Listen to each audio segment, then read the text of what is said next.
Hello guys, welcome to my channel. Ngayon, ituturo ko sa inyo ang tips kung paano makaka-charge tayo na walang kuryente.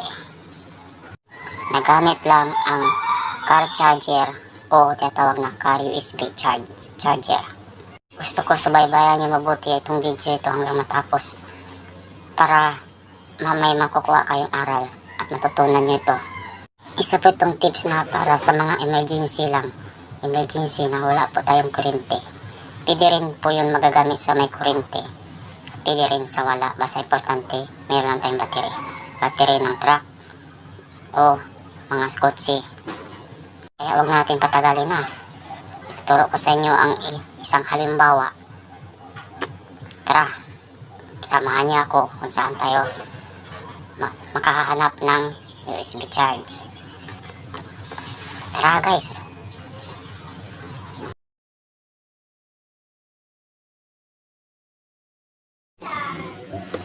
Ito na guys ang sinasabi ko sa inyo kanina. Ito. Ayan. Magagamit po yan. Ito po yung PD po, yung sasabi ng USB car. Yan. So, hindi po ito sa akin. Bali, pinapakita ko lang sa inyo ang halimbawa.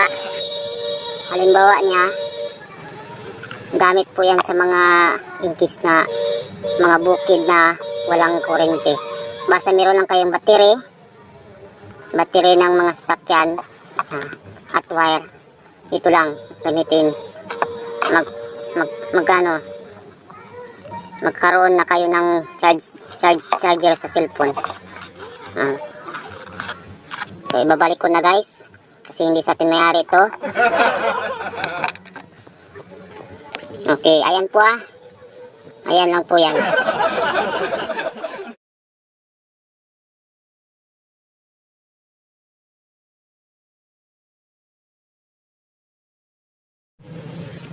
Ito na guys yung kanilang pinakita ko. Pero ito iba ito. Iba po ito. Yung kanina isa lang yun. Ito dalawa. Ito po siya. Galing po ito sa truck. Okay pa ito guys. Gumagana pa ito.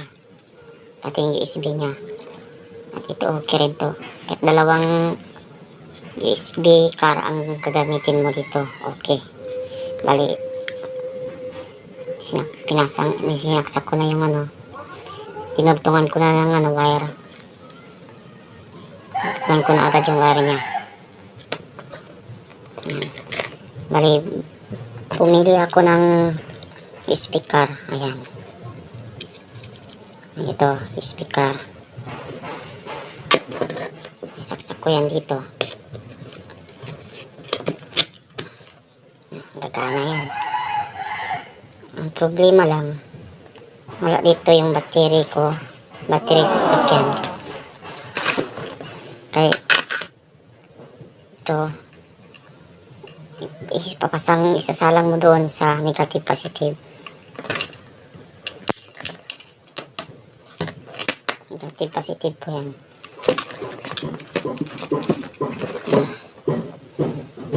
Isasalang mo yan doon. Take note po. Bawal po ibaliktad Bawal ibaliktad.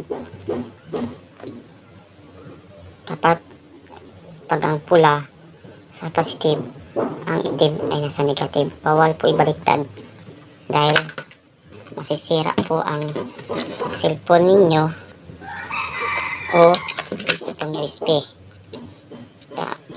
Take note. Bawal po ibaliktad. Ayan.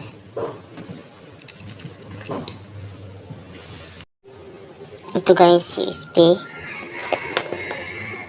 Dahil wala kaming battery at meron din naman kaming kuryente, nagputo na lang ako ng isa sa aming mga USB. So, ipapasang ko yan doon sa negative at positive niya para gagana.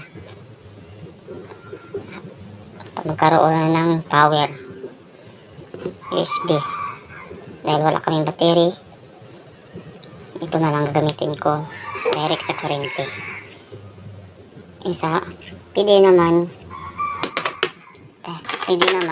kung wala kang kuryente, wala kayong kuryente sa inyong bahay, sa bukid kayo o saan man, basta meron lang kayong battery ng sasakyan, ng kotse, ilalagay nyo lang ito sa negative, pati sa positive, automatic gagana po yan. Gagana po yan. Ngayon, susubukan natin ipasang doon. Isa lang na natin to guys. Ayan na po. Ipasang ko na.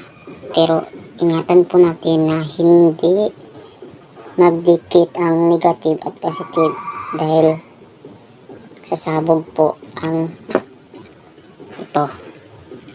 O kaya masisira ang cellphone nyo. Sigurado na hindi magdikit ang negative at positive. Ngayon, susubukan natin isa lang. Isa lang na po natin yan.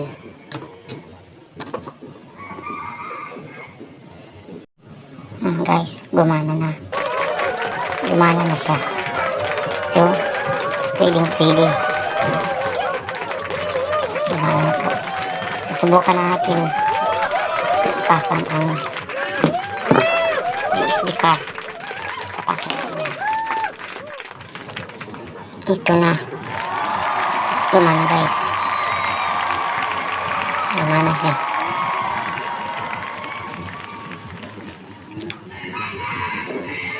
Ngayon, isasalang naman natin ito kung gagana ba.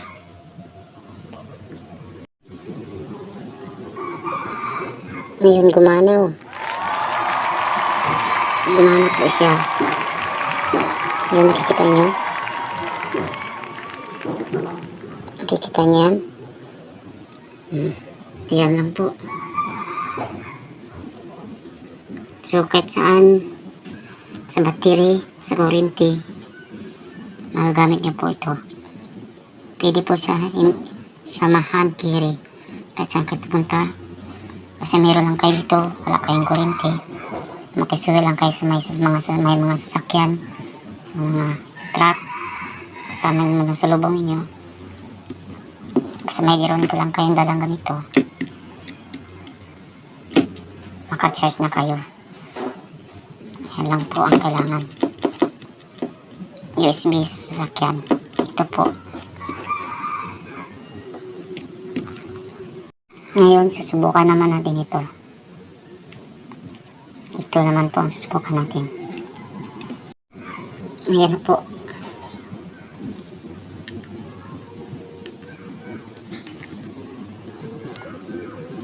Gumana po siya. Gumana po. Meron siyang on.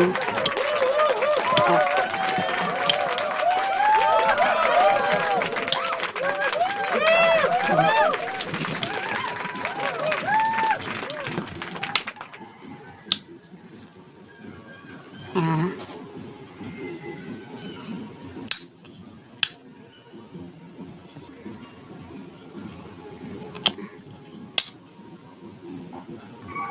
Ayan na, off na siya. Off. On.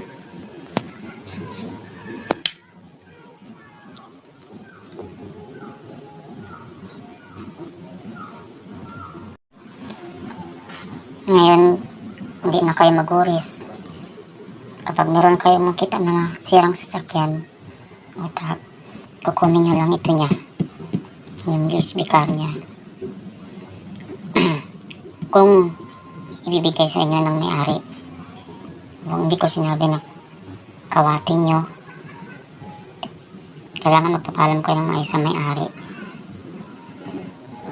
para naman bigyan kayo ng kayong tulad kung payag ba siya o hindi, kasi mahalaga po ito. Mahalaga. USB card, kahit saan kayo magpunta, dalayin nyo lang ito, makaka-charge po kayo. Kahit battery lang. Battery ng sasakyan lang.